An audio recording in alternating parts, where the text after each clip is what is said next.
Shelley also teaches in the vicinity of Moose Jaw, Saskatchewan. She's a high school teacher. She teaches both English and science and has written about both, and her shift to teaching student-centered teaching in both of those subjects on the blog. I think tonight she's going to read from a piece about Confessions of a Closet Constructivist, I believe. And Shelley blogs at Wright's Room. And without further ado, here's Shelley, our last reader. Thanks, John. I have to confess that all of the years I've taught, my high school classroom has been teacher-centered. Students facing the front, me talking. Next year, my classroom will be different. My students will be looking at each other and not just me, and we will actually have room to work on projects. The second issue is that most teachers rely on textbooks. Whatever the textbook says is the only viewpoint that is taught, and yet so many of these books leave out the voices of those who have been oppressed. Consequently, alternative opinions are rarely considered. Up until this year, I've used textbooks for science and English, and while I will still use literary text in my English classes, I don't think we'll even take the science text off the shelf. Last year in my biology class, we constructed our own text on a wiki. It was interactive and included students' notes and pictures.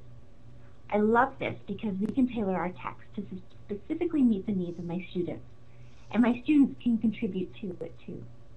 It contains my voice and theirs, not just what a publisher deems important.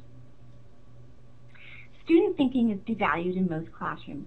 Very rarely are students encouraged and enabled to think through intricate issues. There is often a right answer, and our students are expected to find it.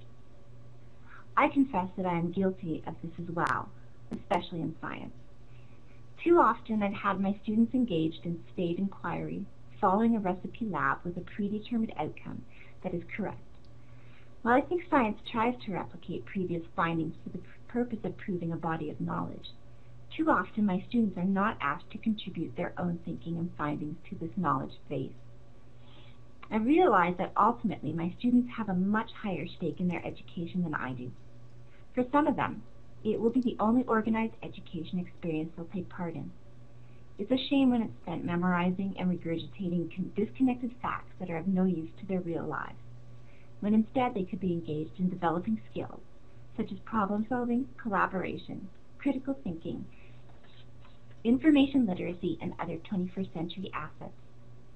I think we're right in believing that the current education system requires an overhaul, but not in the direction it's currently headed, from all I'm able to observe. Testing students more isn't going to help. Unless we begin to honor our students as emerging thinkers and value their current interests and present conceptions, little is going to change.